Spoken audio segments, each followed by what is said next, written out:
ladies, and welcome back to another episode of Perspectives with Sherry. I am your host, Sherry Ryan, and if you are new here, welcome. Over here is a very safe space for women in midlife. The hope that we have here is that every conversation will enlighten you and help you grow in the best time of life. Mm. We always say statistically there is more life behind us than there is in front of us. So we try to do things intentional over here. And Mm. like I said, welcome. And if that's what you're looking for, please go ahead and subscribe to the channel, like this video. And as all of you know that have been following the channel, this is part of our grief series. Tonight, we have a very special guest.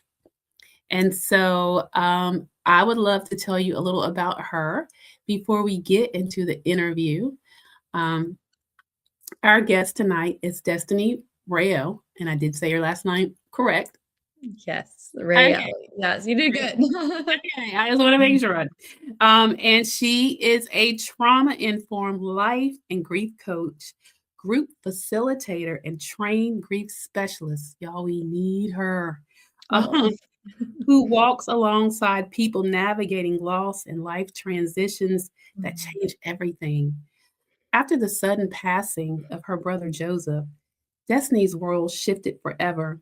I understand that.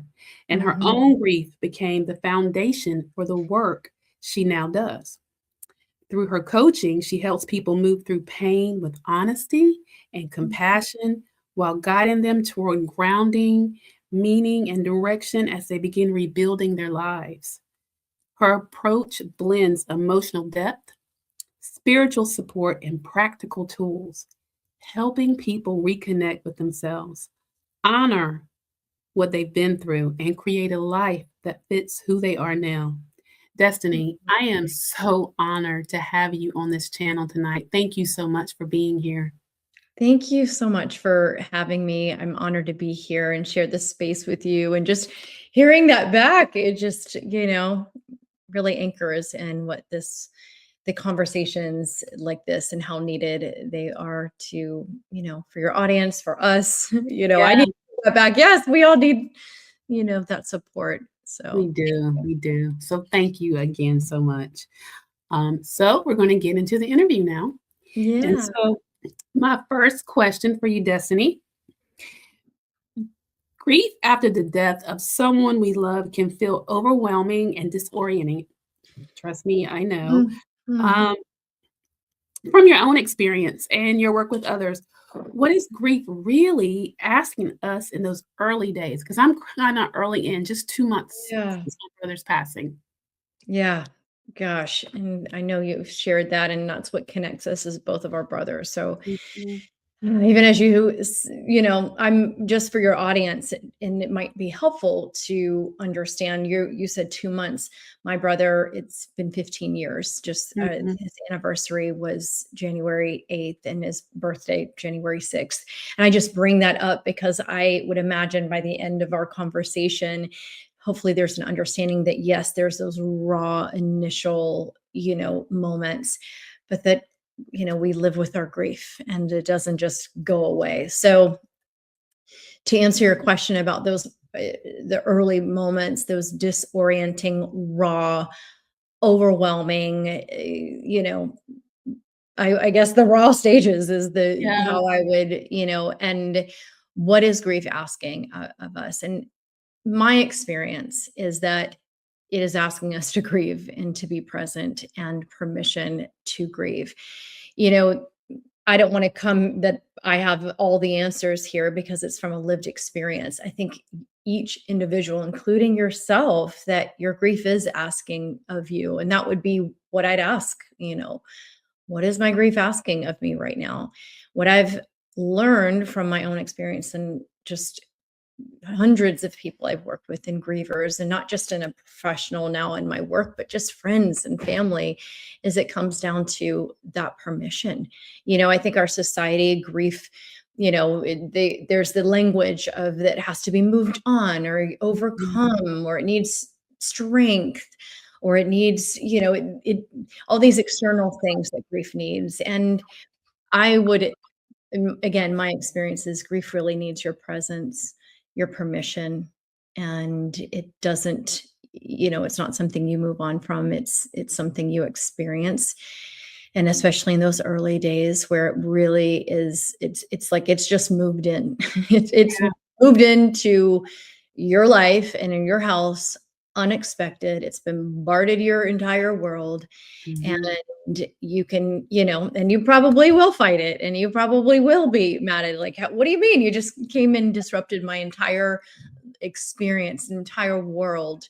But Yes. metaphorically speaking, it's just, it's here. Yeah. So being present with that. And that's how I would hope that answered the question. No, it did. It definitely did. To be present and to allow yourself, to experience it, instead of, like you said, all of the things that you're taught, "Oh, be strong," or, "You're gonna Mhm. be." Yeah. And so I resonate with that. That is the hard part, but, that is the necessary part, right? Yeah, and it's so interesting because the part of me wants to, like, ask you all these questions about you in that, and I know it's not my interview, but that's, Oh, you you can ask know, me. Yeah, no, this is well, conversation. well, I just wanted to ask you in your 2 months with that, you asked me the question in generally, what is grief asking of you? What would you say your grief is asking of you? And I know that's hard when you're in it, in the moment, in the Mhm. raw, but if you ask yourself, what comes up for you with your It grief? For me, it was asking me to stop trying to fix things and be the Mm. strong one and lay in it Yeah. and realize that, yeah, that there's nothing I could have done to change it, Mhm. and just to feel it. I l love my love was big, so my grief is big, and that's Yes. okay. Yeah, I love how you said lay in it. That's yeah, exactly it. It's we are laying in it. We might be fighting it. We might surrender to it. We might, I mean, all in that is the encompassing part of grief. And so, yeah, just being present in that yeah, and stop trying to fix it. And yeah, really yeah, powerful. yeah. Yeah. Yeah.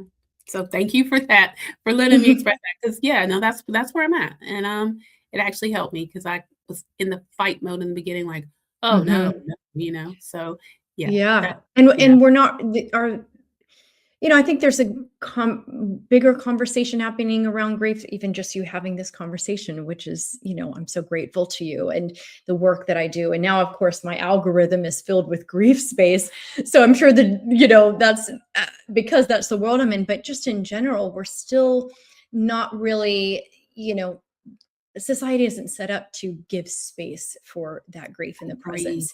You get 3 days of bereavement time off, or, we're just not set up. It's get over it. Now even we've got timetables, and that's Yeah, I don't think that's what grief is asking. It's not asking for a timetable to be fixed, to be um, changed, to get over it, it's asking to lay in it, to be with it.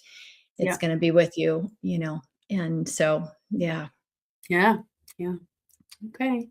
Well, my next question, Destiny, is many people describe the period after death as living in a fog or survival mode, which was basically what I was kind of saying in the very, very beginning.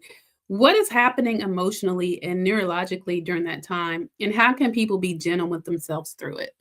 That's a great question. And you kind of named the answer within the question, in that your body, your whole life has been disrupted in any kind of grief, right? So Yeah, whether that is a sudden, in my experience, it was sudden. And I believe you as well, if yeah. So there's absolutely. that com- rupture that happened without our awareness.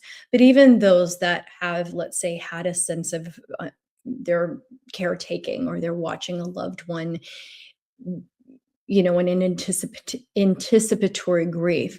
Either Yes. way, there is this moment that your life completely disrupts when that death Yes. occurs, and when that person, so your reality is no longer. And now we have to adjust to a world, or we're being asked to adjust to a world that is not what it was. And that Mhm. takes a toll on us in every way, shape, or form. spiritually, mentally, our bodies, neurologically, our brain. So when you think of our body and our nervous system, we're designed to survive. I mean, that's really what our brains are scanning for threats. It's looking for that danger, and it's not going to feel very safe in those moments of grief. Your everything that you were surviving on is no longer. So, it's not just an emotional experience. And that's what I think we see in the movies. We see the emotional and the display, and that's very real. But you're also in survival mode. Your brain is not online. The active parts of our brain are not online. We are not functioning. We are trying to survive. Yeah. Our nervous system is just in complete disarray and disoriented. And so, I have a guide, which I'm sure we'll talk about, but I have it. It's called "You're Not Crazy, You're Grieving," and because I remember at that time I felt like, what is wrong with me? I when I tell you, like, my body, my taste buds changed. I remember just my taste felt like it tasted like metal, like pennies. Like for weeks. I was drinking like 8 Sprites a day. I don't drink sugar drinks at all. I didn't understand. Now I have a little understanding that our bodies physiologically are changing. And for some reason, and I don't have the mechanism of what was happening in my body that needed the sugar, but something was changing because we're in survival mode. So what I would say with that is just a basic understanding that you're not crazy. You are grieving. Your whole world has been turned upside down, and you're trying to make sense of a reality that doesn't make sense. You're no longer feeling safe, and you're trying to find that safety. And, of course, that's going to be different for everybody. But in general, when we're in survival mode, our body is actually doing what it's designed to do. It's trying to protect us.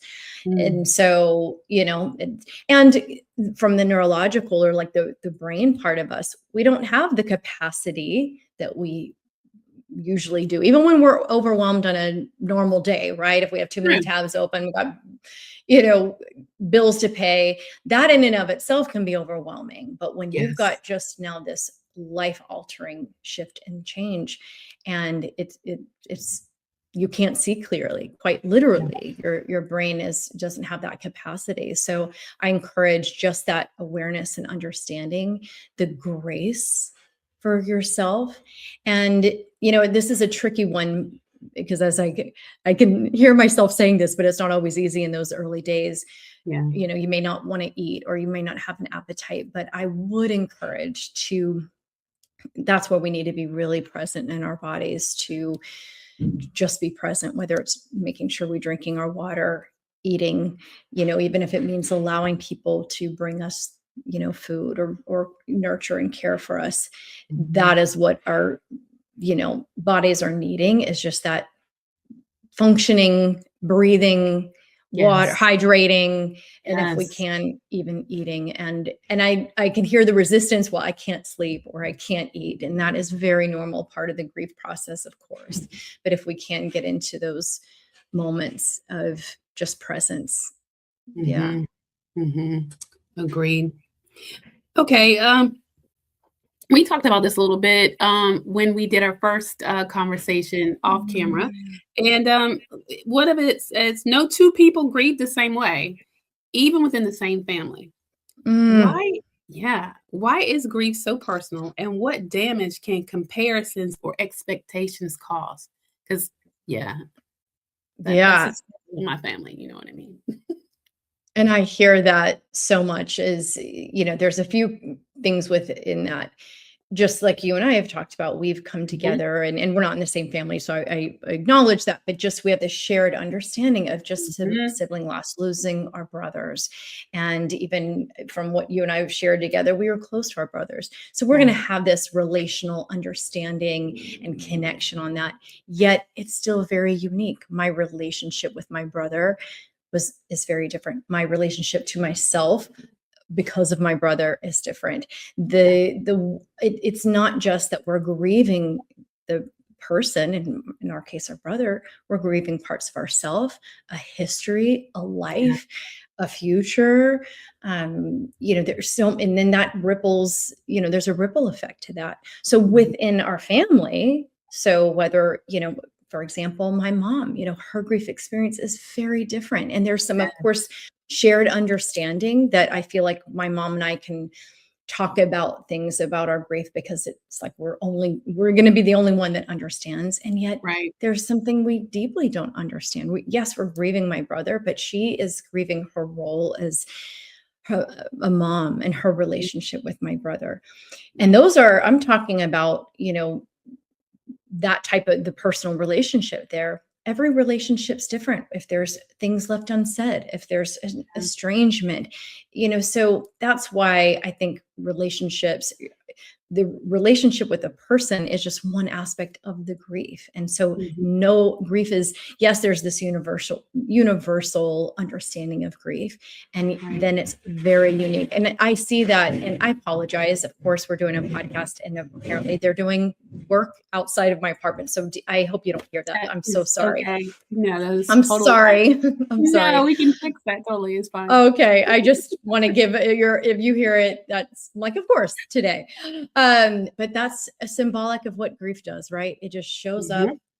You could be talking along and it'll just show up and bombard at times. So, I'm sure we'll touch on that. But getting back to the relationship, one of the things that I would hear a lot, I do grief support groups, and the groups that I've done is actually designed by relationship. So, for example, I've done, widow, widower, spousal partner, or sibling, or adults grieving a parent, or I've actually not done a parent grieving a child. I haven't done that group setting yet, but usually it's designed by relationship. So it's set up where everyone's grieving a sibling.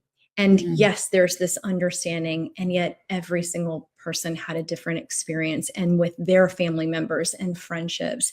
And so that's why I really, probably when I learned how grief it's so unique to, even you can read all the books, you can even watch this, and hopefully that's what we're doing, is having a conversation, and we can support people in their grief. But also, your grief is unique to you and unique to your relationship, and so that's, I think, where it can be very personal. And then, of course, with the comparison, I'll give you another example. In one of my grief groups that just came to me, I'll never forget. I had a girl or young woman, she maybe in her late 20s, and her father was in like his late 90s. So pretty big age gap. So she was deeply grieving, and a lot of her siblings were older. He just got married a few times and, had different children. And so they were in their like 50s, 60s, her siblings. So they had a life experience with him. So her messaging that she kept hearing was, oh, but he had such a long life and he lived to 99, or he was, I think, almost 100, if I remember correctly. Wow. But what she just kept crying in the grief group of, but I didn't get that with him. She still didn't have, I'm getting chills as I'm recalling this.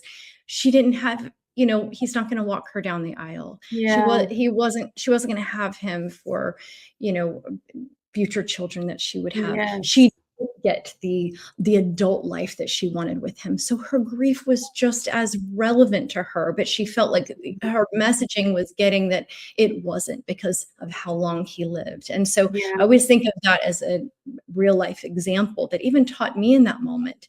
And, even with my sensitivity, is that it's all of those things can be true, perhaps celebrating this long life that he had, but her grief was her grief of the relationship, the future, the past, the history, and she was deeply close to him. And then equally, I've had stories of grievers that had some challenging relationships. And so that grief and the expectation of what their grief should look like because of the loss. And yet they've had perhaps some resentments that were still present or still angry. So I know from my own experience and also hearing story after story and with grievers that no grief experience is the same, even though there's their universal understanding. So that. Oh, no, that was amazing. Those examples were, literally amazing. It made me think, wow, so no. Totally get that. Totally get that. Yeah. So, Destiny, if you don't mind, before we go deeper into the stages and tools, I'd love for you to share your own story. Can you tell us about the loss that shaped you most and your personal grief journey that led you to this work? A little Yeah, bit. Yeah. thank you for asking. As we've talked about off camera too, just we like being asked about, our loved Yes. one. I mean, that's what I think a lot of people don't realize. They're afraid to ask or, even ask their name, and we want to talk about our loved one. And Yes. so anytime I get asked about my brother, it's not only why I do the work that I do, but it does help me in my journey. So, but yes, my brother, and I always get so emotional, and, but he passed away very suddenly, as I mentioned, 2 days after his birthday. It was, he and I were writing a song together. We moved out here to LA. I'm in Los Angeles for music. We sing together. He was my best friend. His friends, girlfriends or wives were my best friends still to this day. So we were very, our lives were just intertwined since we were only a year and a half apart. So when I say my best friend, soulmate, music partner, he was my other half. And Yeah. so he passed away very suddenly of what's called aortic dissection. So we didn't realize he had any kind of condition. It's basically behind the heart is our aorta, and Mm. it tore.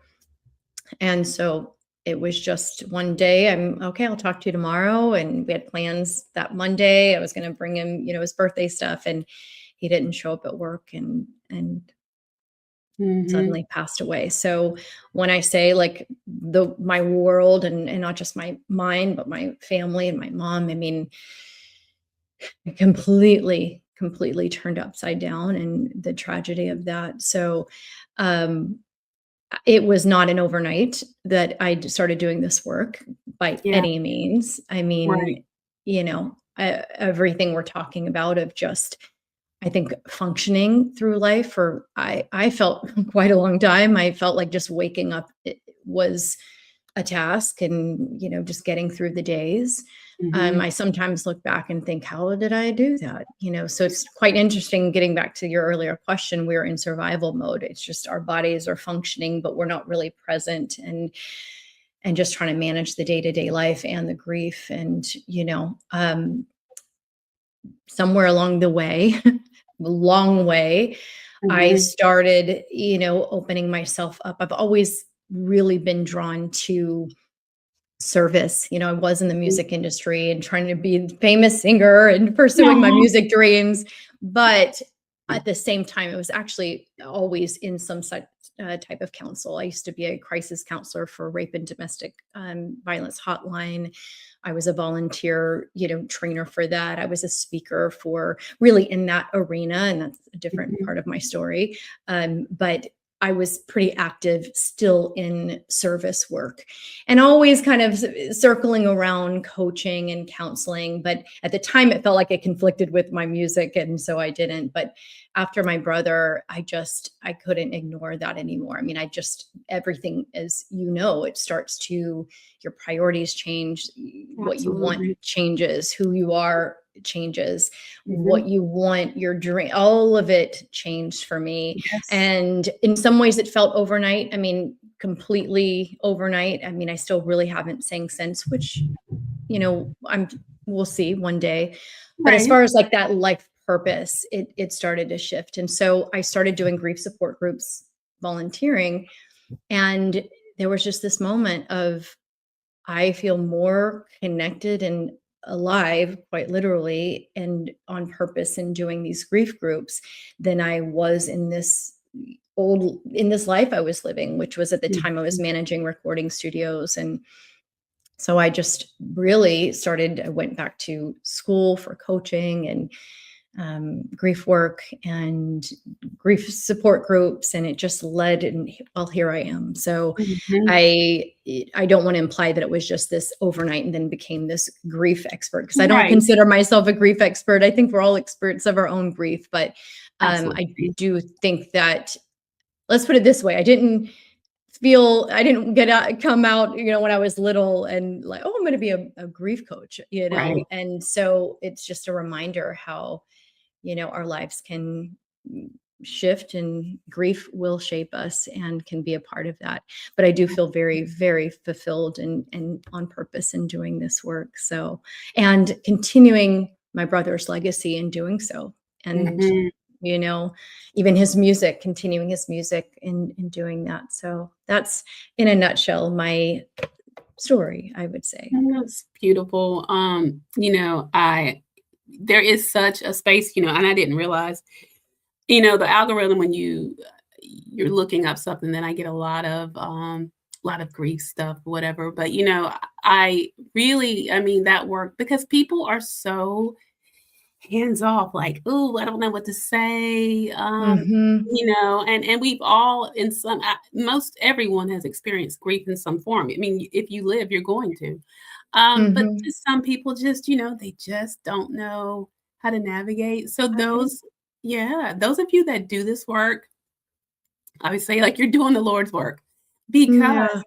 just, sometimes, a phrase or just understanding or like I said, even your voice is so soothing. Thank Just a you. safe space, because you in the beginning you're searching like, Am I crazy?" But then you start to Hmm. see, no, and Hmm. all of the information that's out there and what you do, I think is amazing. So Well, yeah, thank you for that. And I just want to add one last thing. I think this work also is a part of my healing. When I was yes, and I still am doing, but especially in those early years of this sort of journey, and not just my own personal grieving, but then this becoming part of my destiny and life's work. mhm, Every client that I work with, every group that I've done, I have walked away from either learning or growing, or even, I don't want to say being triggered, but in some ways where my grief would be yeah, activated. And I have the awareness now of, okay, what's coming up for me. But I would certainly, and I, feel it's important to acknowledge that that is a part of my grief process. And, even you doing this work, mhm, for yourself, I don't want to name that for you, but not everyone's going to go and feel called or led to bring conversations or do this work. yeah, But I think part of doing this work is a part of my grieving process, and having these conversations and being asked about my brother. It's like activating that. And so it's an ongoing journey, yeah, and it just happened to be something I felt called and led to. And I really agree with, now we're in a social space of social media and algorithms. When my brother passed away, and I did have a therapist, and I'd already been seeing a therapist, so that was instrumental in part of that, healing for me. But there wasn't the conversation, and just more the access to the conversations, the right, social media. And I wish that I say this all the time, I wish I would have gone to a grief group. I didn't even really know that grief groups were out there. I mean, I'm sure they were. In fact, I know they are, because the organization I work with have had them for 25 years. I just wasn't aware. So mhm, now we do have algorithms showing up, and YouTube, mhm, things that are, and that's why I was so excited to, be a part of your conversation, because I wish that we had this conversation and yeah, the access to this work, and to the tools and the resources, even just the care, I'm sorry, the connection, the shared yeah, connection, that if at the very least somebody is watching now and feeling heard or seen, or mhm, that's me. I'm going through something different, or I'm going through something the same, but I feel that I'm not alone in that in and of itself. And I wish I would have had that, yeah. so yeah. Well, that is largely why I, started this series. My brother and I shared podcasting and content creation. That was our Mhm. thing. And Yeah. I was like, I don't know if I really wanna go back to it, but I knew that, he would want me to. So I said, "Well, if I do," I always like to because I am a woman in midlife, I'm definitely over 40, honey, I'm over 50. So, Again, that's and great. oh, thank you. But, I know that, if I'm going through it, somebody else out there is too. And so Mhm. I wanted to have these conversations, and I wanted others to know they were not alone. And so, that is how I decided to kick off season 2. So, And I love what you just said too, is that in by you tuning in and connecting that, you know, your brother would want you to do this. And I'm very sensitive when other people offer that. I'm like, back off. Don't tell me what my brother would want. But when we yeah, come to that, when we can yes, tune in, and I feel the same way, that, okay, this feels a connection to that. You're honoring his legacy and yeah, your grief and your relationship with yeah, him in that. And I feel similar in doing the work that I do, is that yeah. that's a part of bringing that grief forward. It doesn't make it easy. It doesn't mean, oh, thank goodness this happened, look at me now, I'm starting a podcast where I'm Yeah, doing grief, no, you know. It's, yeah, but it is a part of, okay, how do I bring this forward from mhm, and walk alongside it? And I know you're still, you know, in your grief journey as we yeah, speak, but absolutely. bringing this, and, you know, so Yeah, grateful to you for that. yeah, thank you for that. All right, so now we're gonna talk a little bit about understanding the stages of grief. Um, the stages of grief are often misunderstood as a linear process, and Hmm. yeah. How do you help people understand the stages in a way that removes pressure and shame? Great question, because I can feel in me that I get a little, I don't, I can feel it in me, of resistance of even the word stages, because Yeah. exactly, it sounds like, okay, you go in this stage, then you Mhm. graduate to this stage, and then you graduate to this Right, stage, and then here's your grief degree. You have now gone through grief. And right. I, again, from personal experience, I'm still in grief. So there's no graduation here, but not just for myself, but again, just conversations and working with grievers. I don't know that there are stages. I think that there experiences, you know, I Mhm. understand, as we like to, and we need to frame things and give labels and meaning, and, you know, even our emotional processing. So whether it's the anger stage or the denial or the guilt, or, so there's importance to give some framework so we can understand, oh, this is where I'm at. So I don't want to take away from the, I guess, framework of grief. But what Right. I would say is that I feel like grief is more like a weather, weather, not even seasons, because seasons still have a flow. We know that Mhm. there is winter, then there is spring and summer and fall. And in my experience, grief doesn't work that way. It's Mhm. I'm living in Los Angeles, and as we speak, it's literally raining. And 2 days ago, no joke, it was 80 degrees. And Wow.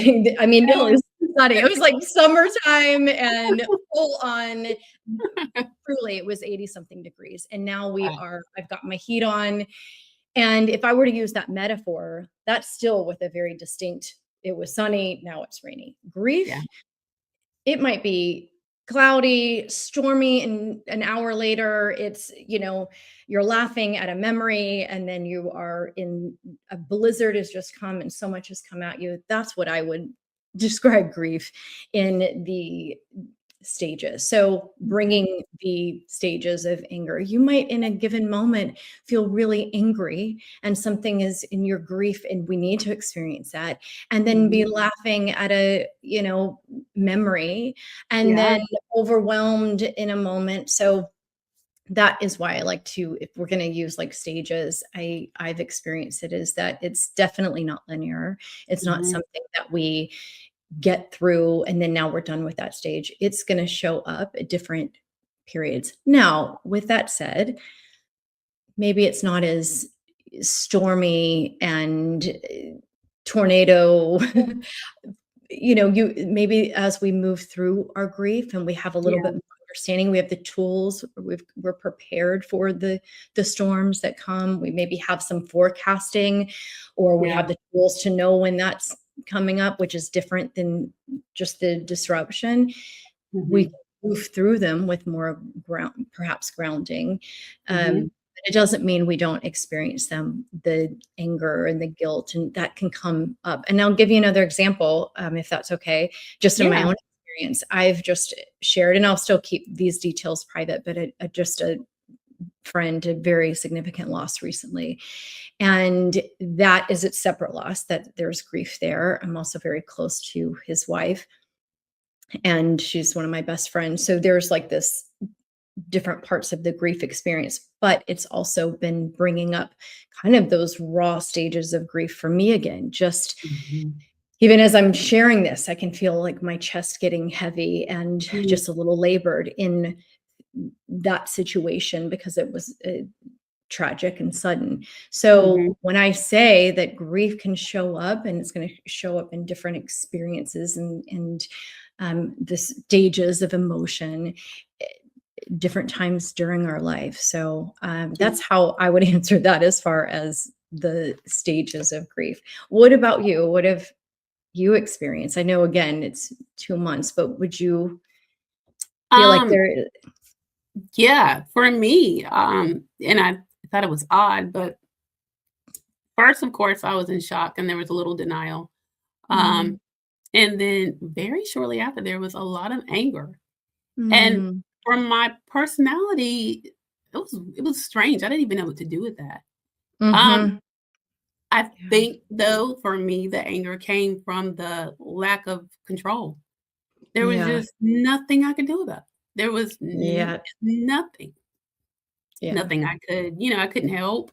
Um, and I was too grief stricken to even, I felt like do my part, whatever that meant. You know what I mean? And Mhm. I stayed there for a while, and then I would say now I bounce between, I don't know, like, I have some good days, and then I have those days where it's like, "I'm just gonna be in bed all day, okay?" And, Yeah. I don't yeah, it's not anger so much anymore, it's just there's never been any guilt because we lived our lives, in, a lot of joy. We spent quality time, and I have great memories, but Mhm. I hate that anger, you know? Mhm. Yeah, It sounds 'cause like I and didn't I go ahead, 'cause sorry. yeah, no, because he was such a calm, peaceful person. I'm like, "Why am I so mad?" Yeah. And Yeah. it's like it that sounds like just even the feeling of anger was not something you're used to feeling. And so that in Mm-mm. of itself, like, what is this? It's like Yeah. that metaphor again. Right. You're just showing up in my house and how Yeah, what am I like, to why am I feeling do like with this? This is this? crazy. When I was wanted to reach out and be so compassionate to, which I did all those things, but inside I was just like, "Why is this happening?" "What is this?" Mhm. Um, but, like I said, I go through it's certainly not stages for me, it's definitely linear. I bounce Yeah. around a lot, And what and you still just named too was the idea that you just acknowledged. You said that you didn't or haven't experienced the grief aspect. So, and that's just how grief is. We all have our different Mhm. experience. So that's not to say you Yeah, must or you will. yeah, Oftentimes, these are generally speaking things that we experience during the time of grief, but that could also look different for people at mhm, different times. So again, it goes back to not this linear, okay, it's going to look mhm, like this because it looks differently for all of us at different mhm, times. So, mhm, you might, I had a client too that um, didn't experience the anger right away mhm. until a few years later when she got married and was really angry that her mom was not going to be there. Yeah, So the anger just came up that her and I remember, contacting me when she was trying on wedding dresses and just the anger that came up yeah, and very similar. Anger wasn't usually accessible for her, something that she was no, used to feeling. And this was 2.5 mm-mm, years into her grief experience. And the anger mm, part just, showed up in a yeah, joyous time of her life. So, I yeah, use that as example is that grief is just this experience, this yeah, process that we are now being invited in, like you said, to lay in it. And mhm, it's going to, we lay in it in different parts of our yeah, lives. And, yeah, it's going to feel and look different and for all yeah. of us. And I'm probably now closer to the acceptance piece, and, I guess, like, for me, growing up, as a Christian, as a believer, we're taught, listen, Mhm. he was wonderful. He's in heaven. Like, why are you, and I do, but it was just like he had more to do. And, Mhm. or that was what I thought. So, yeah, Yeah. yeah, it Well, just and that can be also, when I hear you say that, perhaps those things are present and true for you. If there's a part of your faith that is mhm, comforting you and he's, with the Lord in heaven, and yet the grieving part is saying, but why isn't he here with me? And I hear that a lot I think too, of that's just it. this Mhm, conflict of, how that's do it. I work with these truths in me, this faith that I have, and also Yeah, this earthly experience, this human experience, that I'm angry or I'm hurting and I want him here. And when we try to, and this is a big piece of the grief process too, is, I know the psychological term is the spiritual bypassing, but I really, encourage that we give presence for all of it, and meaning even the conflicting parts of our grief. That, right. okay, what is it like to lay in your grief of having Yes. this faith and comfort and belief, and then also anger, and why isn't he here? And I'm really sad he's not. And this is hurting me, you know, and that being true at the same time. That perfectly sums that up. Yeah. So, yeah, thank you for that. Yeah. All right, let's talk about, is there a stage of grief that tends to feel the most frightening or destabilizing? I probably just told you what mine was. And and what what helps people move through it without feeling like they're drowning? Yeah. Yeah. Well, it sounds, yeah, that destabilizing. I mean, I think grief is just the process of Just grief. period. Yeah. Your life was one thing and now it's not. So that in and Yeah. of itself is destabilizing. Yeah. What I will say with that, and there is a piece, and I don't know that this will fully answer. I don't know if this. I don't want to generally answer for everyone, because I'm sure we Oh, yeah, could because it's have different for everyone. everyone. It's different for everyone, but Yeah. in those initial stages, when we are in shock, when we have this support, people are calling, even the logistics, things that we have to handle, and we just have to, there's this busyness that comes up. Mhm. And so we are, and again, everything is different, but I'm just thinking of my own experience and many grievers that I've talked to, of just those early days of just all you're encompassed, almost don't even have really the space to grieve, even though you're in the grief, but you're also Yeah. just, your life's been turned upside down.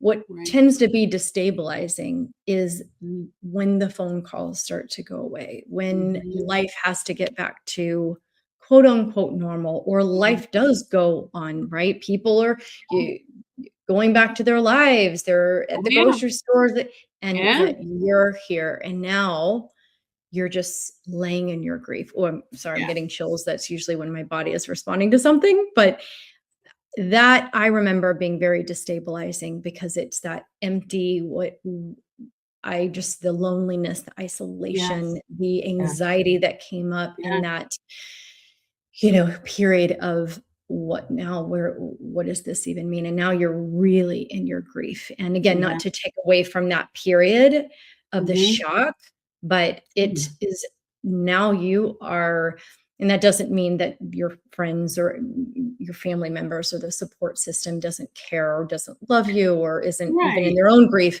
but it's Sure. just that period that it starts to get less and less and less. And that's what I hear probably the most, Mhm. with grievers, is that period where people start to, in their words, move on, and yet I'm Yeah. here. And so, that's why I always encourage, for if there is someone listening or watching that does have someone that's grieving, even just with that awareness, if you have someone, it's oftentimes not I mean, of course, being present and supporting them in those initial stages, but it's the months after, it's the years after. I agree. So even if it is setting something in your calendar, eh, or an alert on your phone to check in with that friend once a month.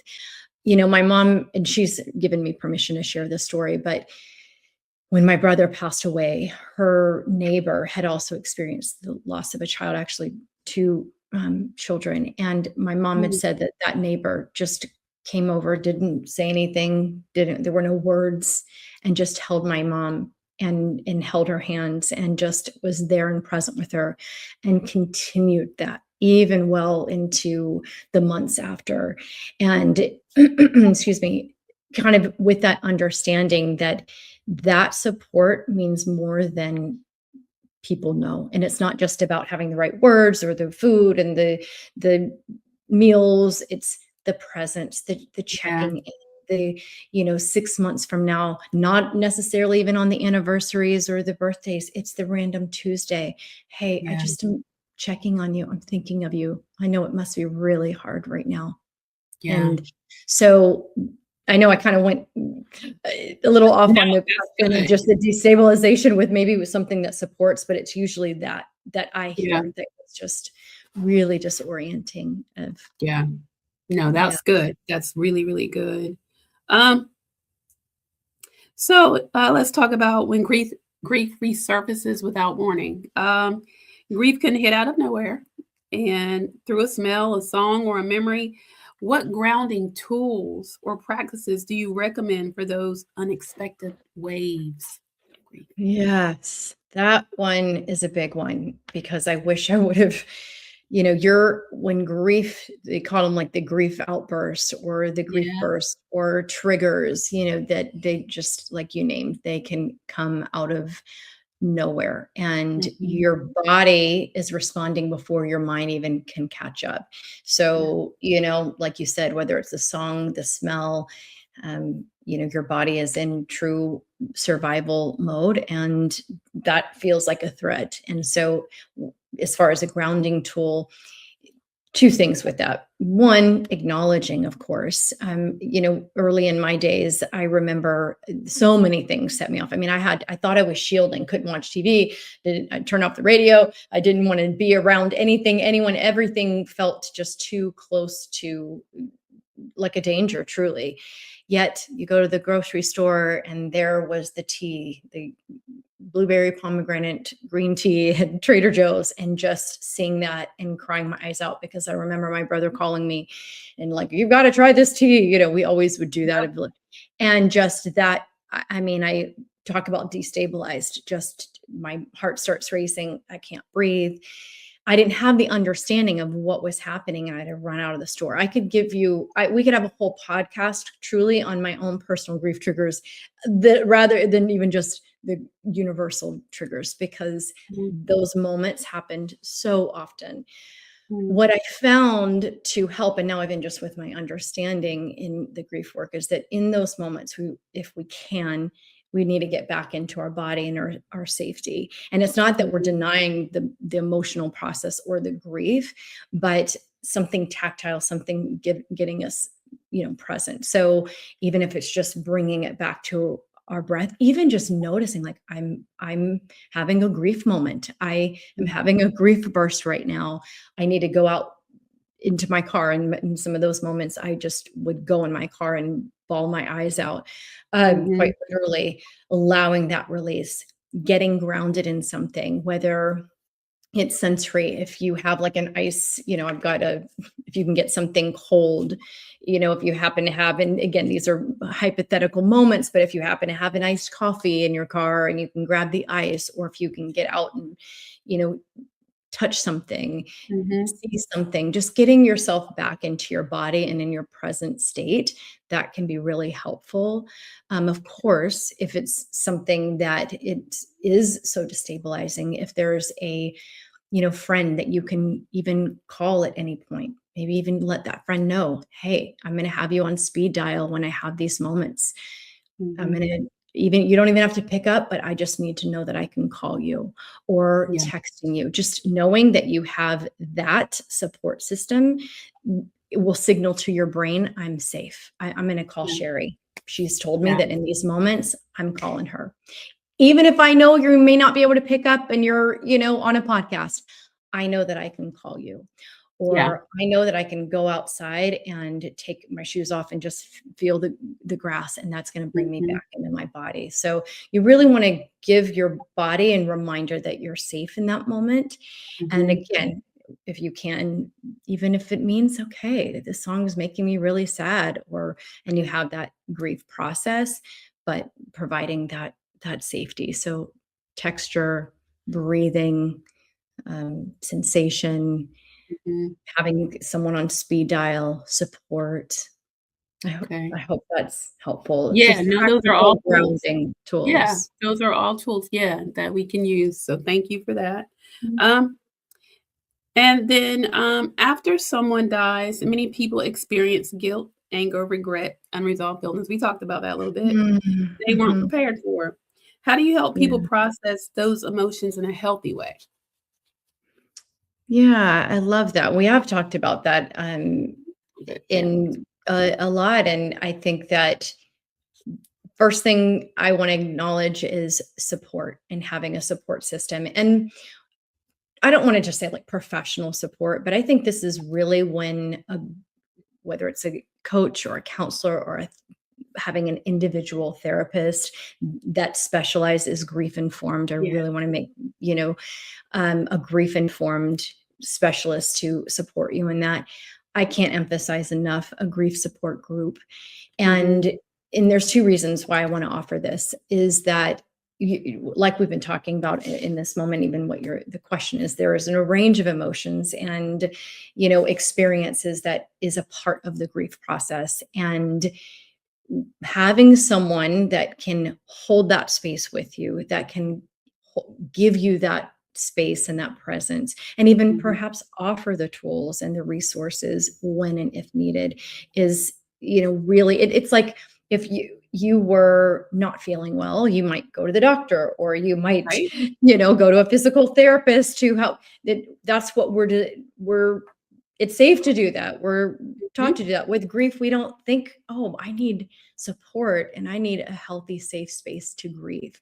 So, yeah, having a designated space for your grief, I highly recommend. And I don't want to sound like recommend like the from a expertise, but from even my own experience, that yeah, is, you're giving your grief space to grieve. When, a lot of the grief members that come into the support groups, that's what they have time and again said, that they know that, okay, every Thursday at 7 o'clock, they know that they get this space. Because at yeah, some point, once after those initial, first few weeks or months, we're, taught to go back to work. We have to go back to yeah, our lives. Yet our yeah, grief does not, as we've talked about, that's not stopping. It no, doesn't necessarily care that you have to go back to work or have bills to pay. no, It's here. So if you can work with that and kind of advocate for your grief, how yeah, can I get support for my grief? What would feel safe space for me to grieve? So those resources that are there and available, I think that is really helpful. And I know your question asked, how do I personally do that? That is how I do that. And, you know, I I want to meet people where they're at. So again, it's not like everyone comes. Usually people come in the disruption. I mean, when I work with people, just by the nature of what I do, it's usually through some sort of disruption in their life of grief. okay, And we meet you where you're at. And it is not to rush yourself through that or find a silver lining or get you to the other side, or in 3 months, you're going to feel this way. It's right, just being right, together and walking you through that. So having a safe space, finding that support system. And one last note with that, and I think our family and our friends are well-meaning, and they definitely want to have a support system within your family and your community for sure. But yeah, what I'm talking about is someone that is, I don't want to say neutral, but separate from that, like a grief support that can support you in a different way and yeah, really hold your space and your yeah, grief. And I can't emphasize that enough. And even just other practices of, journaling and maybe a spiritual practice, a grounding routine, just giving your grief the space is how I work with people in doing that, and how I would encourage you to do that for yourself. Okay. No, that's good. That's good. That's something I initially started out with. And then, because it's also about finding the right counselor. Mine Mm. did not specialize in grief. Um, Mhm. and it just was kind of like one session. It was kind of like, okay, well, your brother was a really good person. And she was a Christian counselor, which I chose on purpose. You know where he's at, and he's happy. Mhm. We're left down here and I'm like, I know all that, but Oh, that doesn't help how I'm yeah. feeling. Um, Yeah. Sorry, I'm having a response. I didn't give you a neutral response with that, and she probably meant well, but she did, and, yeah. so I know because my husband has told me like, "Okay, Sherry, that one didn't work, but you need to, yeah, find one." And I Yeah. think, I really love your, idea with the grief, groups. Um, Mhm. Definitely, wanna seek that out because, I think that's an awesome tool that would probably really help. I'm not shy, so I don't mind sharing, and I do enjoy listening to other people's stories, and it always helps, and that's why I do what I do, you know? What we're Um, doing now, yeah, and yeah, if I could add one thing about that with, you know, of course, there's well-meaning things that whether therapists or friends. So even by me sure. saying to seek a professional doesn't mean that that is the right person. I love that you acknowledge that your grief Mhm. is going to guide you. So always trust your own intuition and even your body. Do I feel safe with this person? And I don't mean like just that but even emotionally safe. Do I Yeah. feel like I will be able to be fully present in that? And it sounds you're very self-aware. It Mhm. sounds like you were able to separate that she might have meant well, but that wasn't the support that That you wasn't what I needed in need. that moment. And oftentimes in the grief lens, being told what our loved one is thinking or feeling is not usually helpful at all. It's And here's the thing, especially if you have a strong faith or if you have a spiritual practice. When before my brother passed, I would have told you I was like the most spiritual person and had every tool in the world. And that all came crashing down, quite literally. Everything I thought I knew or believed. And I could actually come from a very Christian background. My dad's a pastor. I mean, I came from an understanding. It all went to, I want to say the S word, but I won't. It yeah. just went. I- but I also had to rebuild that with my grief, with the pain, with the Right, anger, with the hurt. right. And that in and of itself is a journey. So grief, I know we talked about not having stages, but I like to think of it as expressed and shows up in emotionally, spiritually, mentally, physically, in Mm, our bodies. The spiritual component is one of them, and that's going to be different. Some people long for that faith. Some people they can't even, they feel disconnected from that. That is a part mhm. of the grief process. And even in those, I got really fired up with this question because Uh-huh. I know that that is a part. We have to have the human and the spiritual Yeah, part of our grief. And sometimes they're married together and sometimes they are at odds, and that's okay. That yeah, is really what you'll be invited to work through. And hopefully, the right support, whether that's individual or group, will help you move through that grief support. yeah, And I'm sorry, grief process with those questions, even if it is, I don't know what I believe in anymore. I'm really mad at God right now and I'm hurting, and in wrestling with that and letting that be okay. Or at least I can say that if I were working with you, that would be what we would be laying in it all, even in yeah, the yeah, in all yeah, of it. And all of it. that's okay. One last Yeah, thing I want to say about the grief support groups is the reason I recommend that so much, and I having an individual space is, I think, also really important. But there's something about having that just community and the mm, connection.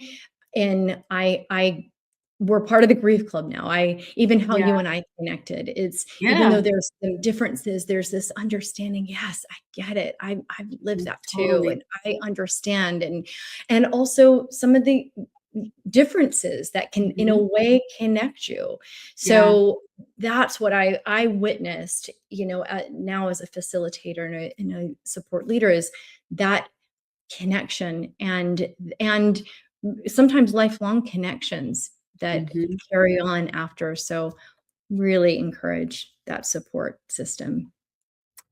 Well, like I said, you have, and I knew that's why I was so excited for this Mm, interview, really conversation. I like to call it conversation, is yeah. because not only did you honestly help me, through some things that I'm, working through, whatever. I know that we are helping other people that are watching. And though this channel is geared toward women in midlife, it's for anybody, Yeah. anyone. And Destiny, this has been amazing. I Thank literally cannot thank you enough. Um, you. so one of the last things I like to do before we close, I really want you to share with us, what do you have coming up? How can we support you? Mm. I do have in my ticker, that you're on Instagram, Facebook, and YouTube. And Yeah. so talk to us about the things you have going on and how we can support you and how we can seek out your expertise and your help. Yeah, thank you. And I just wanted to give that right back. Thank you for having me in this conversation. And, I get fired up and my heart is like, it wants to give you the biggest hug right now. So thank you so much for just bringing me on and in your space. As far as, just where I'm at, yes, I have my YouTube channel that I actually just started in the last few months of, similar of just wanting to have these conversations and offer resources and support. So find me on there just under my name. As far as working individually, I do work one-on-one privately with clients. I will be starting another grief group probably in the summer or spring, summer.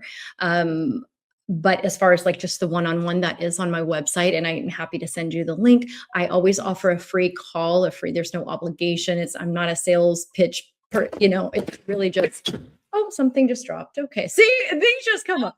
Hey, But it was just my microphone that just fell over. But really I love to just meet people where they're at. So there's no obligation in that. So they can always just contact me and we can connect if it's the right fit and if I can support in any way, I'm here. And the biggest thing that I would love to just share and I would love to link here is my brother's music. That's what helps me more than anything. I would not be here if it weren't for him in this work that I do. And we were doing music together. So I want to continue his voice and his legacy. And it makes my heart burst open wide and just knowing that people are still hearing his song. And so that's also on my website. If you check it out, it's called I have it Joseph's Destiny, because I'm continuing his I destiny of love music. that. So Oh, I love that. I I'll love I'll that. send you the link. But if anyone takes away is that if it would mean the world to listen to his music. And also if I could be of any support in any way, I'm here and they can reach out anytime.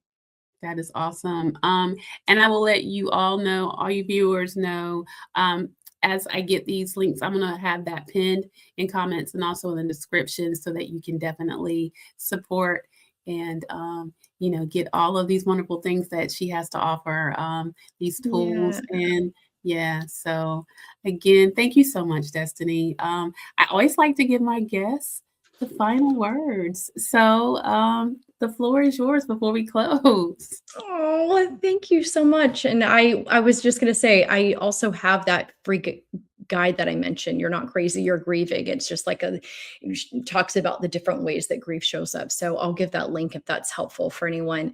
As far Okay. as my final words, I would say that when kind of coming full circle, you said, what is our grief asking of us? And metaphorically, I see it as our grief just busted through the doors and decided to move in. And at first we Mm, try to kick them out. We try to, you know, you can't live here, just completely rearranged everything, and rightfully so.